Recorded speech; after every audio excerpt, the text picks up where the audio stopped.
Welcome to another episode of Grief Talk. Everything you want to know about grief and more. I'm your host, Fawn Solis. As an author, mentor, and bereaved mom since 2005, through guest interviews and coaching, here's where you'll always get great content that is inspiring and practical to help you heal after loss. Today's guest is Jessica Haas. Jessica works to help confident, driven women move out of chronic stress and create an individualized and balanced health plan. As an integrative health coach working in functional medicine, Jessica teaches clients to use a self-first approach and uncover what they care most deeply about to imagine and create their best life. So welcome to the show, Jessica. I have been so excited to have you on this podcast to talk about all we're going to talk about today. Thank you for having me. It's such a pleasure. So for the audience, further to the introduction, I just want to remind you that Jess is an integrative coach. She works in stress management, chronic disease, largely, if not entirely, but Jess can explain that, with women. We're going to be talking about how stress impacts us women, why, and how it has become probably quite a problem in our society and culture for us. We're going to be delving into that. Jessica also works in functional medicine. We're going to learn all about what functional medicine is. It is a different approach than traditional medicine. Jessica's going to help us understand that, how we can use it, work with it in our life to manage or eliminate stress, and anything else that functional medicine can help us with. And the other thing I do want to just pop up here, Jessica, and so I don't forget it, but your key takeaway is that stress happens when our body and mind become separate. And the other thing you say as a key takeaway, and I just love this, and I'm going to leave it in front of me so we can circle back to it, or you can speak to this at any time throughout this episode, is that we can create greatness in the present moment. And I absolutely love that because we all forget that. I don't care who we are. We all forget that. So without further ado, I'm going to ask if you could just jump right in and explain a little bit more about the work you do. And even if you want to explain how you got into it, I always find that important. Yeah, absolutely. So functional medicine is where I started, and I've worked with Dr. Meyer for many years. And so I work at a functional medicine practice called Highlands Health and Wellness in Denver, and I help support her clientele. Functional medicine, it is root cause medicine. It is when you are looking at the whole person and beginning to understand that disease comes from different places. So sometimes you might have an illness that shows up because of stress. Sometimes it's because of what you're eating. There are different reasons for each person for individual illnesses. So IFM, or the functional medicine website, it says that functional medicine is patient-centered, science-based, and it empowers patients and practitioners to work together to address the underlying causes of disease and promote optimal wellness. So it requires a detailed understanding of each patient and their biochemical lifestyle factors, and then we come up with a personalized treatment for each one. So it's much more focused on who you are and what you're bringing all together in the package. And each component can play different roles for different people. So by addressing that root cause rather than the symptoms, we are better able to identify the complexity of the disease, is basically what the functional medicine basis is. And a lot of that's directly from that website, from their mission statement. Yeah. Right? So in the approach to diagnosis and treatment, does the mind play quite a critical role? Oh, yes. Okay. Because the way that the body works, the mind, if it perceives stress, gives signals to the body so that you can get out of that stressful situation. So if you are being attacked in the wild by a wild animal and your body sees that there's a threat, you go into autopilot. Yeah. Your body naturally knows how to take over. The Yes. problem is now, most of the time, Yeah. the stresses that we are under are perceived, and they're not necessarily real, actual dangers. Oh, let's talk about that just for a minute. Okay. So the stresses that we're under are largely perceived. Let's have a few examples because I would totally agree with you, although I'm not working in that field at all. And obviously, I, just like probably everybody else, feel stress. And I would wager, and I'm just going to throw that in, I would wager even the quiet people who don't emote very well feel just as stressed as the rest of us who show it by reactionary, behavior and so on, and bury it. Can we bury stress? Absolutely. And many people don't know the level of stress that they're under either. Because Okay. if you're doing something like watching a television show, it feels very passive. Yes. But your body can still interpret some of those signals. You're watching an action show and you still react with a lot of the same chemical processes that might be happening if you were witnessing a tragedy or something happening. And so maybe on a smaller level than if you're actually there in it, but your body and your mind don't necessarily know the difference between this imaginary television, computer, news world, and something that's happening in your living room. And so we just have a lot of input all of the time. And that creates this underlying low level stress that just sort of hums for a lot of us. And if you're not paying attention to it, it's very easy to miss. When I was in college, I did 28 days in the backcountry, and I was away from all electronics and everything for 28 days, no bathrooms, nothing. And when I came back, I walked into the mall, and it was fascinating. I was almost brought to my knees just walking into a mall with the neon lights and the advertisements and the noise. You don't recognize how much input and stimulus is coming in all of the time. And so this is a really big problem that a lot of people have, that most of us in modern society have, is we don't take time to be quiet, to have quiet time, to be present with ourselves. We're always interacting with this noise, this background noise, right? I would think that I'm thinking while you're talking. So I also believe, correct me if, or I'll ask if you agree with this. The more in tune we come with our mind, our mental state, our emotional state, the more I think aware we can become of stress triggers. And I also think that we can become more sensitive to them. For example, I can't stand traffic. And we moved 5 years ago. I live in Vancouver Island. So listen, I say Vancouver Island, people, and by and large, the, majority of the island is, natural, ocean, mountains, forest, etc. And we live in it's now a city, maybe around 120,000 people. It's grown a little bit, right? But anyway, I had to leave one area in downtown in a condo. After 2 years, we moved to the north end of the city because of the quiet. And, so this is my little story. And we used to walk every day when we were downtown. We expected some noise. We were downtown, expected it. Moved to the north end of the city, more subdivision type thing in a condo, but more subdivision. I'm expecting extreme quiet. So, and it is. But here's the thing.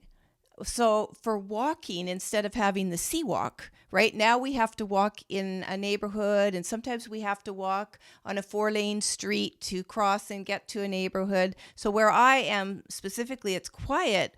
But when I'm out walking, it has, for 5 years, I'm like, I don't like walking up here. I don't like walking up here. And it finally dawned on me, it was the traffic. It's the cars. You know what? It's even the pavement of the sidewalks. Sensory, touch, sight, right? And I'm going to ask you to expand on this. If we're seeing hot sun on concrete versus hot sun on waves in the ocean, we're sending different signals to our brain, right? And then having a very different experience, right? Absolutely. And there's a big connection that we have to the earth too. The magnetic fields, the sun. So Another stressor that we often don't think about is our circadian rhythms are really interrupted when we are not getting out in the sun in the morning. And then we're exposed to our devices late in the evening, our TVs. So they emit this blue light. Sunshine gives us blue light first thing in the morning, and it tells your body to wake up, and it gives you all of these signals to become alive, right? And get energized, and you're ready to go. But if you continue to be exposed to those blue light, and now they're finding green light as well, but if you're exposed to those artificial light sources later on in the day, if you're constantly in front of your computer, then it continues to send that signal. And that is what disrupts sleep. Then we start to have disrupted sleep patterns, and our body doesn't recognize that natural cycle. So there's a magnetism in the earth that gets disrupted, like with the concrete that you're talking about. And so the Earth's natural magnetic forces are very healthy for us. We've grown and adapted to being with the Earth. And if you're not outside, if you're always interrupted by concrete, by floors, you're inside a home that doesn't have fresh air and like windows open, then those things all begin to affect our natural cycles. And these are other types of mild stressors. So when I talk about stress, there are different levels, and you can have emotional or physical or all sorts of different ones. But this is the stress that comes from our connection with Earth, right? And if we're disconnected from that and not getting that sun, it can really affect us on levels that we're not aware of.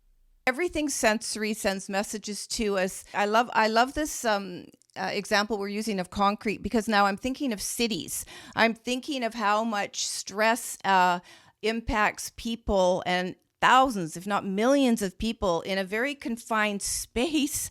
And I'm also thinking here that when one person's stressed, a million people can be stressed. I'm exaggerating a bit, but you understand the domino effect. And this is why we can walk around and people's natural resting face might appear to be one of extreme anguish, stress, anger, everything but happiness. Well, and to that point, very interesting fact about stress is when we're under stress, a neutral face looks dangerous. Really? So if you're in a building with a bunch of people who are just wandering around being neutral, and you're under high amounts of stress, you will perceive them as threatening. You will assume that they have a threatening intention. Yeah. And I just think that that's absolutely fascinating. So your stress does affect the way that you take in the world around you. It also affects your auditory. So you were talking about not wanting to be around too much sound. The layer our baseline is for stress, the more sensitive we become to sounds. And sounds become almost overwhelming. So if you're in a deep place of stress where it's been ongoing, then that can really begin to affect you. And being a parent with children, where there's always this low-lying amount of things going on, I noticed towards the end of the day, my sensitivity to sound gets heightened because my stress is growing just a little bit in the body. And that's always a good indicator for me to stop and take a breath and take a step away, get to a quiet place and recompose myself. Right. So I just want to actually recap the neutral face thing. I want to make sure I get this right. So if we're in stress and so let's say stress causes us to emote with anger and just frustration, and you can see someone, I'm actually like that a lot. Like when I get stressed, I'm like that. And if I'm in a store or wherever I am, it's got to come out, and then I feel better. So can you give me an example? Explain again what the neutral face can represent when a person is highly stressed.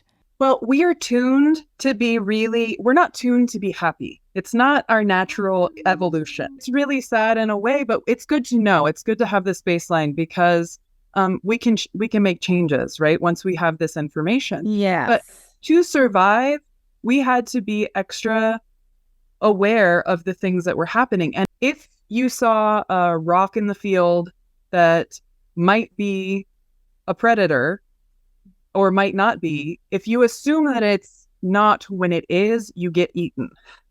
Yes. It's our natural inclination then to be a little extra aware of things. And so a neutral thing, if we're not 100% sure, and with people, you're never really 100% sure. So this neutral face, it's not happy. It's not obviously overtly happy. So maybe they really don't like me, or maybe they're a threat. Maybe they're going to attack. There's just this underlying concern because we're trying to protect ourselves. And when you're in stress, you're in that protection mode where you are trying to keep anything bad from happening to you, which is a good thing when it's done in proper cycles. But if that is going on all the time for you, that can become dangerous in its own right. Right? Yeah, so it's really, really interesting that you're saying that because, and here's the key piece I learned. So thank you for reminding me, but I haven't talked to anybody that put it quite in the way that you put it. That I've heard it. Listen, I've heard it. Living with trauma, PTSD, and all of that. I understand the brain. We're in a survival brain. We have a reptilian, mammalian brain. I get all that. But what you said that made it, clicked for me is that we're not it's not our natural inclination to be happy because of our brain the way we are. So I'm sitting here thinking, interesting, because when we work in general with life coaches, inspirational people, even myself to some degree, I address these things to some degree, trying to be really positive. In my work, I always respect and honor the pain and the hardship.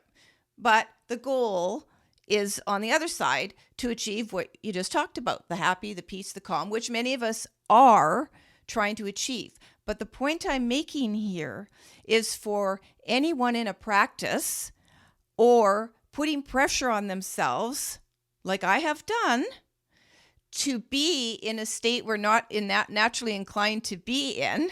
What do we have to do then to try and maintain that state? Can we maintain that state?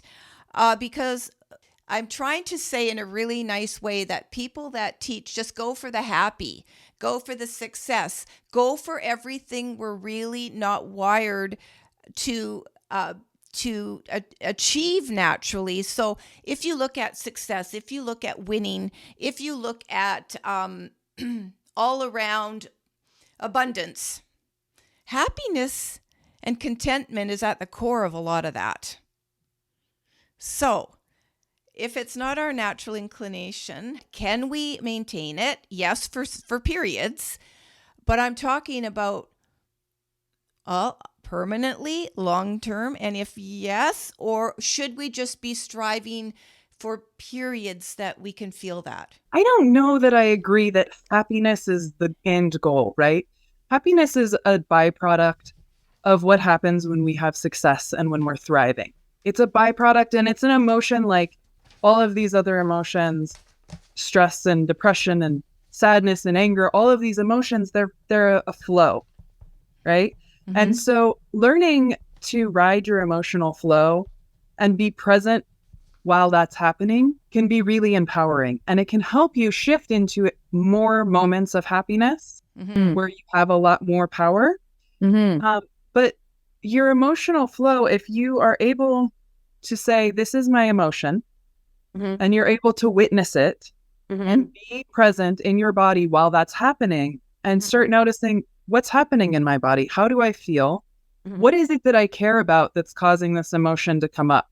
So as we have emotion, that tells us that there's something that's important that we need to be paying attention to. So you begin to get little clues about what is this that's so important that I'm upset or worried about it, that I want to be happy about it, that I'm joyful for it. Whatever is going on, you begin to ask questions about this emotional flow. And I like to teach to be really curious. Curiosity is kind of this power that we have when something is coming up, and really emotion it's such a visceral thing. And if we're trying to approach it all from the brain, sometimes we miss pieces. So becoming present in the body and grounding, and then giving that 24-hour cycle for those emotions to go. Most people have about a 24-hour flow. Now, that's not always the case. Some people take a month to do an emotional flow. Some people process differently, and different things will be longer or shorter periods. But for most of our general emotions that we have, within 24 hours, we can get a hold on, okay, now I'm out of it. What did that teach me? And you can really start asking questions. And to come back to not necessarily wanting to have happiness as the goal, but having presentness as the goal, right? Yeah. So if we're in the future, that's anxiety and stress. And if we're in the past, that's depression.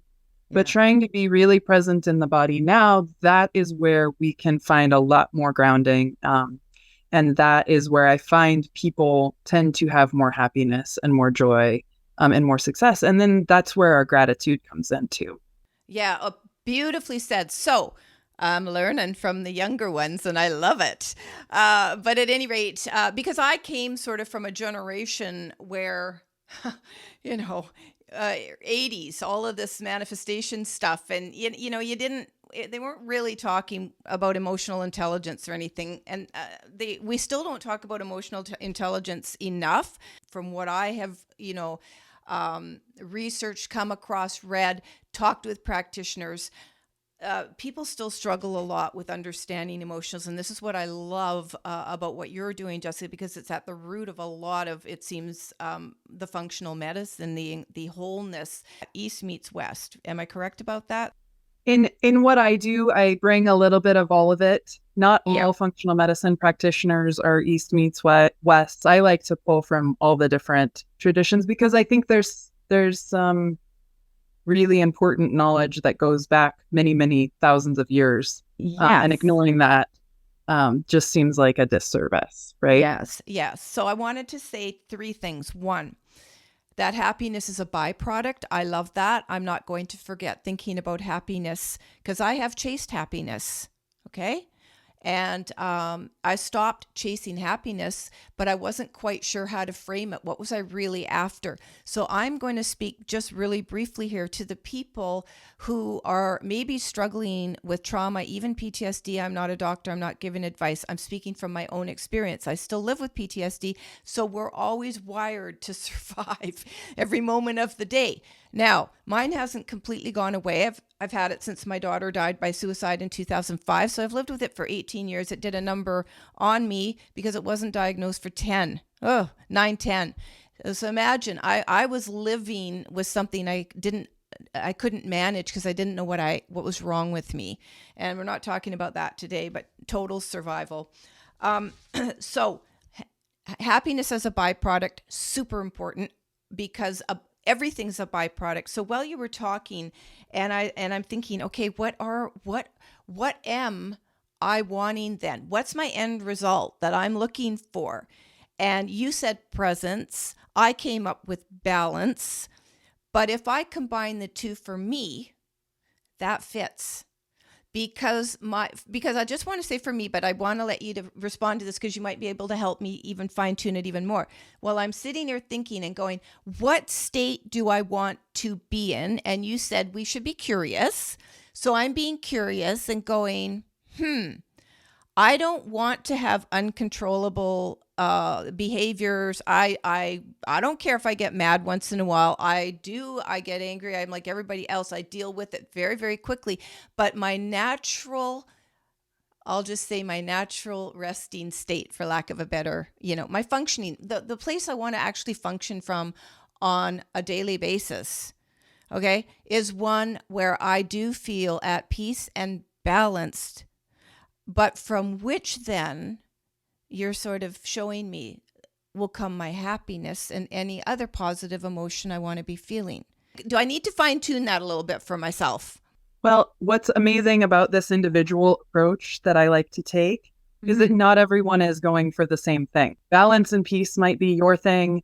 Joy might be I've been working for a long time on ease, right?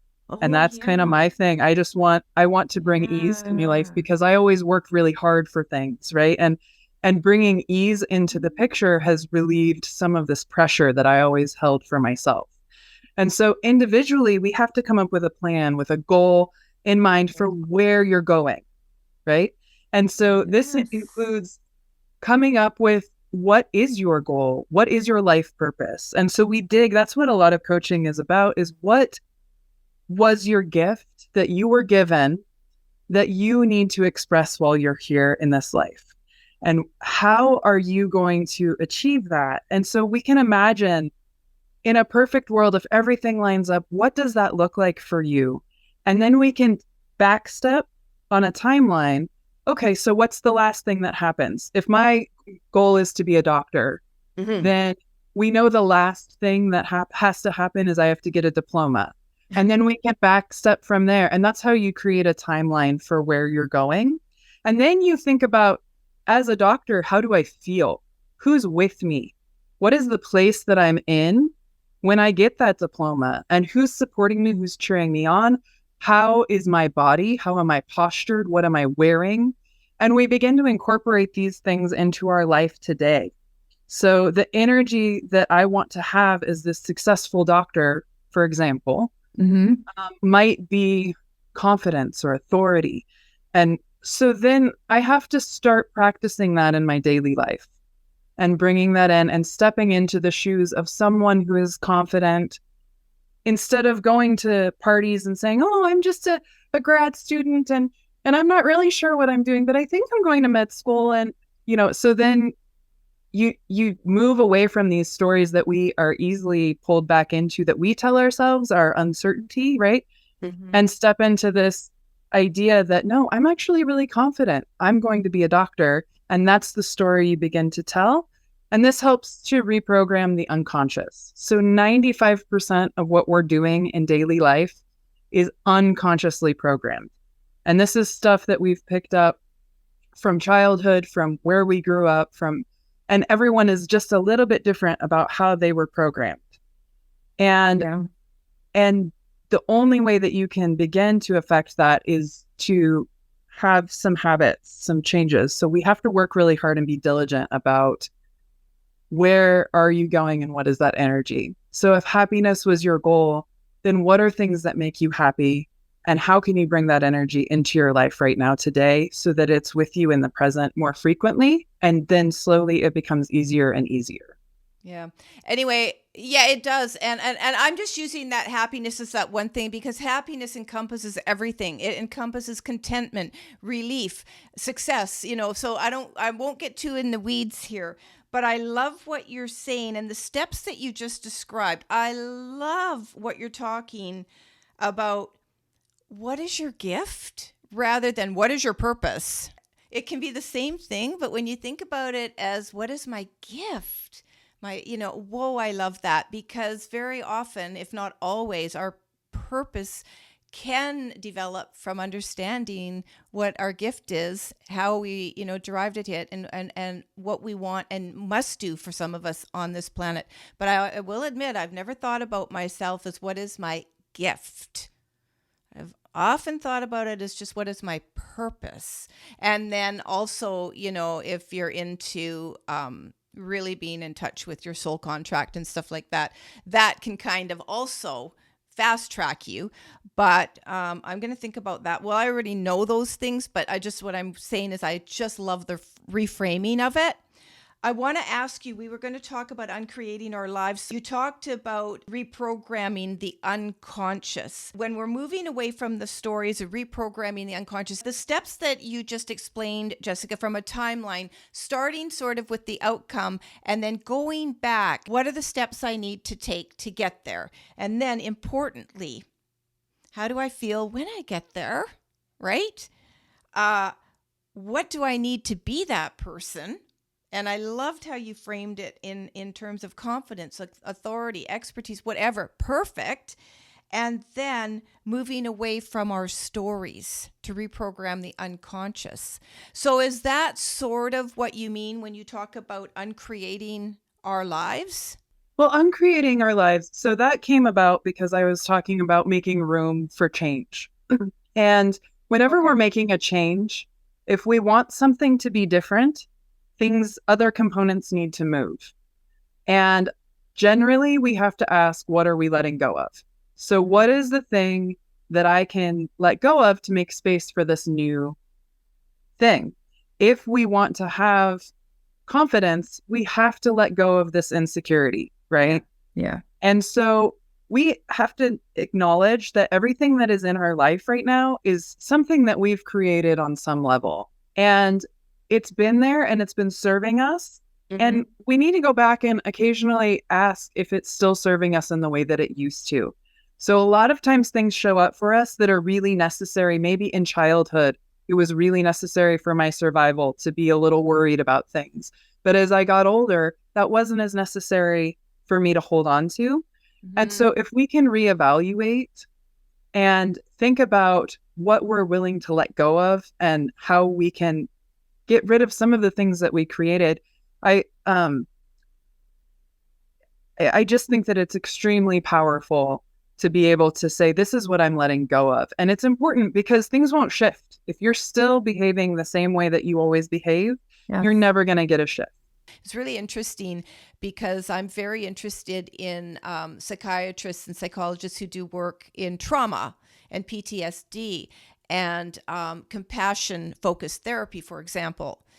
And some of these experts say that, our brains, we're just not equipped yet because of the type of brain we have to feel compassion to the degree we would really need to feel it to basically change our global experience. Our even we can feel compassion and empathy to a degree, and that, from which comes unconditional love and stuff. So people chasing, unconditional love and being more compassionate and being more empathetic, it's kind of like what you said about we're not really wired to be happy. Well, but they're saying brain-based. We don't have the brain yet developed. The area from which compassion comes from is just so small that we're probably not going to achieve it in our lifetime. Do you have anything to add to that? So with compassion, I think what we need to do then is we may not be able to understand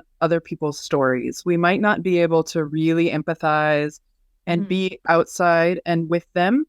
So I think that is all the more reason to embrace our story and what we were gifted, what our gift is, and really honoring and living in harmony with what we do have. So I may not be able to fully relate to your story or understand or be as empathetic or, it's too hard because we come from such different settings. And I often hear people say, oh, well, I don't understand how they could show up late every day. I'm an early person, right? I always show up 15 minutes early.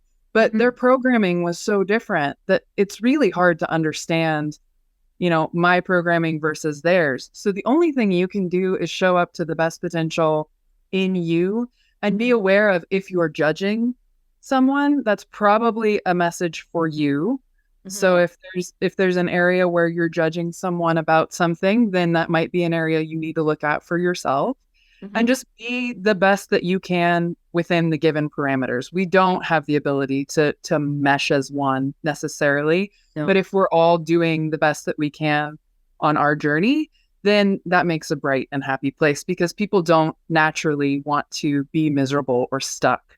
We want to make the world better. Exactly. I love it when people aren't afraid of me, and when they find out I'm a bereaved parent, for example, and I'm certainly not the only bereaved parent that feels this way. Everyone I've ever talked to, we all have this same shared experience where people get very shocked when they learn that you've lost a child. And so the people that know,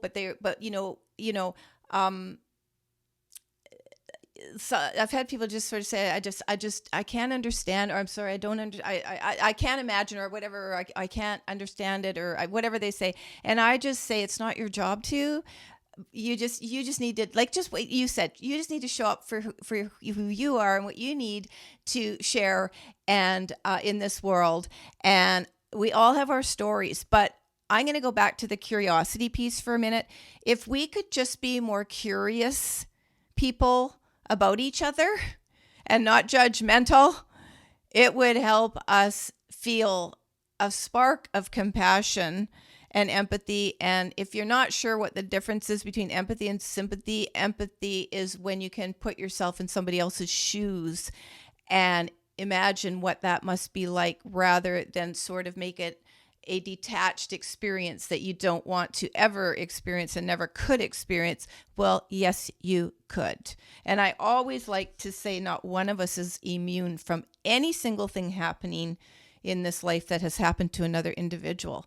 That in itself will give you a start to feeling more compassion and empathy for everybody, no matter who they are or where they are in this world. I did want to say also, when we're living in our full potential, we have to be out of protection. And so that's how this ties into stress. So when you are in stress, your body is trying to protect you. And if you have this underlying low level hum that's going on, then it's like stepping into a bomb shelter, like we were talking about, or being surrounded by a bunch of guards, right? Nothing's going to get in. We're being protected. Yes. And we can't shine that light. We can't connect. So another piece of fight or flight and freeze, we get there are several steps, but there's rest and digest, fight or flight, and then there's collapse. And if you are in rest and digest, you're socializing. This is where we communicate with each other. This is where we digest our food and have talks around a table, right? And where we can begin to understand and connect to each other. If we are constantly in fight, flight, freeze, then we're not having those interactions. And that's where people become dangerous to us. And that's where our emotions flare more. So not to never be in those states, right? It's not that you never want to be in fight or flight and that you might not ever, I mean, you probably will have a moment where you collapse at times, where you really feel like it's a life-threatening situation. These things are things that happen, but we need to process through them. And we need to really, that comes back to that emotional flow where we move through and then get back to a place where we can communicate again. And if we recognize that if we're under that low level stress all the time, we're not connecting to people, I think it's really a powerful message for people. We're moving into being able to listen and interpret signals from our emotions in just a second here. But what I did want to just address really quickly and remind the audience, bringing it back to what we opened and you opened with, talking about the perceived stresses and the stress, the underlying stress. So if you look at, I would go so far as to say the global community of billions living with this hum of stress. I mean, it's scary. It's kind of scary. I mean, no, I'm not being afraid, but what I'm just saying, it's unpredictable. It feels unpredictable, and I believe that you know, a lot of the things that happen in the world don't need to be happening in the world, and I'm just glad I personally live in a peaceful part of the world. I worry for the world. I worry what we're doing to it. I worry what we're doing in it on a large scale. And I just feel it sickens me. And I just feel it's so unnecessary. But on the flip side, I am also meeting wonderful, wonderful people, practitioners. We have these types of conversations such as you and I are having, Jess, and then people listen to them or watch them on YouTube. And, you know, and every ripple matters. Every ripple of positivity matters. I believe that. And, you know, well, so far we're still all here, right? When we chatted before, you spoke about, you know, getting in this cave without an exit. We can all find ourselves in this cave because we're constantly in this underlying hum of surviving. It, you know, is when we were talking about it a little bit earlier, it made me think about all the people who are afraid maybe to talk to others in the grocery aisle or say hello on the street, or like you can almost feel if you go walking in that, you can sort of observe people. I'd say hi to just about everybody if they had eye contact with me. I'm not going to sit there and glare at them. It's like, hey, hi, how you doing? It's a toss-up whether or not people engage that way and connect, but it makes sense to me now why there is a problem with people connecting, trust issues and so on, because in survival, we trust no one. No one, right? Yeah. And we don't know how to connect. It's a very lonely place to be when you are trying to survive. And most of the time in our history, you were running away from a tiger and you you survive, right?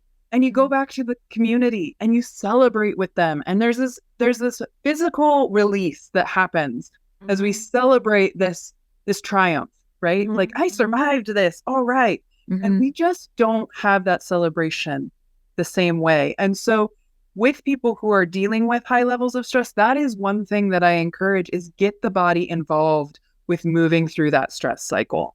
You want to jump up and down and move your body and feel the process of getting to the end of it as well, and have gratitude for, I got through that, right? And even if you don't have someone to celebrate with necessarily, at least acknowledging that I went through this, I achieved this, I got to this point, or whatever has happened, but acknowledging your story and really stopping regularly to take note of what you're doing, where you're going, and where you're headed. Because many of us just assume that the world is happening to us and don't take that control of, you do have some control about which way you walk. And just being aware can be so empowering. And that's a message that I really like to bring. Trust is just so key, and you have to build it. So when you want to have a community, you have to build the trust. So your people, your tribe, they understand, that you're all feeling safe together. And so I just want to say to the people out there who aren't in a community of sorts, whatever community you belong to, isolated from it or not, and there could be more than one, at any stage of our lives, having a community and finding it within you the courage to take that step to connect probably will surprise you more often than not that you really enjoyed it versus it was, just awful or nothing like what you thought it was going to be. And I'm speaking about any type of community at any stage of our life that we're going through. That is how we can make friends, find help, share stories. I've relied on different communities. And when we're in bereavement, I just really quickly want to say, or adversity, if we're struggling with something, I think our natural go-to is isolation, particularly if we don't feel it's a shared experience. And it's so interesting to me that people still going through the same thing that people have gone through for decades, when it happens to them, their number one sort of concern is that no one will understand them. Not necessarily that no one's gone through it, but that no one gets me. And so a community can certainly put those concerns to rest. So I am really all about community right now. I have a huge focus on community, both professional and now in my practice, because even business leaders are starting to acknowledge, people that just teach how to do stuff in business are starting to really focus on how much community matters. Jess, we could talk all day, and we don't have time to talk all day. I wanted, though, to move quickly, just our last two things. We spoke briefly about the mitochondria and when sick cells shut down. So we talked about the stress. We were talked a lot about mind and all these other things that we've talked about. But at the same time, what's really going on in our body? And then I want to move to emotions sending signals, and how, when we understand, ooh, this is going on in my body, I don't want that. What are my emotions? What's my mental state even telling me? How can I interpret those signals so that I can make all the changes we talked about? Yeah, absolutely. So with the body, again, this is not just us as people that go into protection mode, but your body also has a lot of protective mechanisms. Okay. And mitochondria, there's 1,000 to 2,500 mitochondria in every cell in our body. And these are our little energy powerhouses, right? They're what energize us. And they also have communication networks throughout the body. And when the mitochondria sense danger, they talk to each other and there's something dangerous, right? And if they sense a virus or something, then Yeah. they will begin to shut down production of energy, because a virus's job is to come in, take over the cell, and procreate, Okay. and try and take over. So the mitochondria, in an effort to protect you, will shut down their energy source Mm-hmm. so that the virus doesn't spread rapidly, so that the body can take care of it. Mm-hmm. Well, because of the way that the body and the mind work together and they are not separate, this can happen from an illness. This could be a chronic illness. This could be inflammation, but this can also happen when we get stressed or have an idea in our head that we're in danger. Even if it's completely fictional, if we decide that there is something dangerous in our head, then our body will respond in different ways, and it will shut down, and it will start to this is where some of that fatigue comes in sometimes.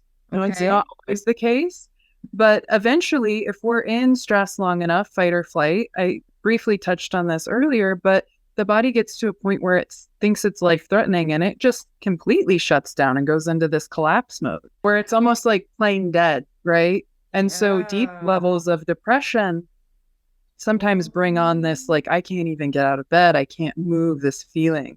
Yeah. But would you even say, like all of these things, they all work together, but the body, thinking of the body shutting down, tiring down, protecting us, say, we can't do this anymore. We're going to remove you from the situation one way or another.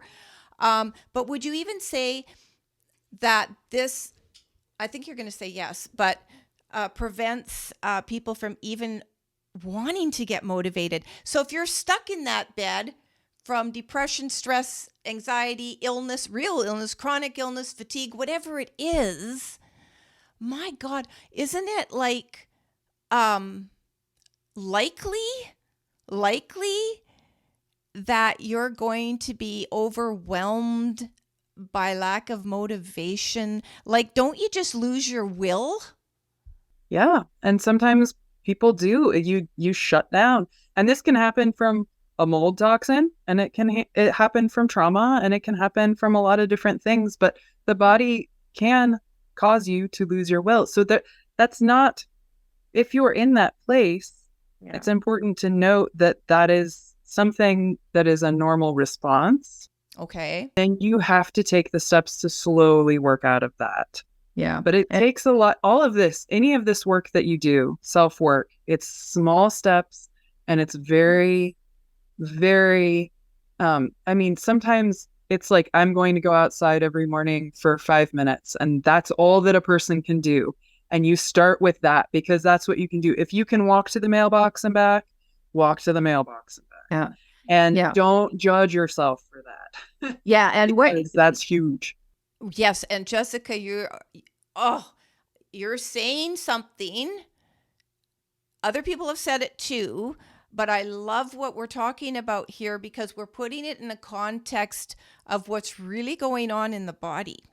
So many people might think that they're dealing with stress or anxiety or depression or whatever, and I shouldn't be feeling this way. And they don't even maybe think about what the physical limitations and restrictions are putting on us. And I have dealt with limitations for years and years and years. And so part of my work is also in that and making it okay to set, I don't even use the word goal, have an intention. Because for 2 years, I set the intention. Oh, I'm going to get up 3 times. I'm going to walk down to the ocean. Okay, well, the 6 blocks to the ocean I have to walk. Yeah, then there's a 300-foot drop.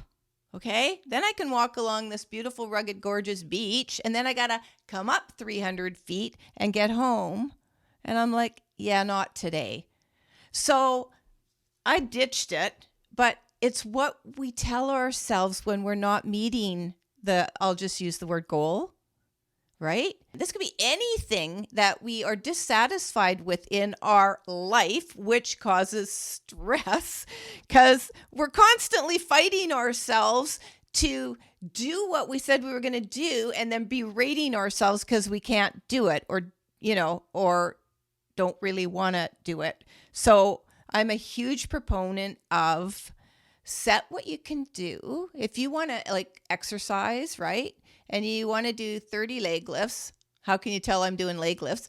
Start with 5. One day you might get to 30.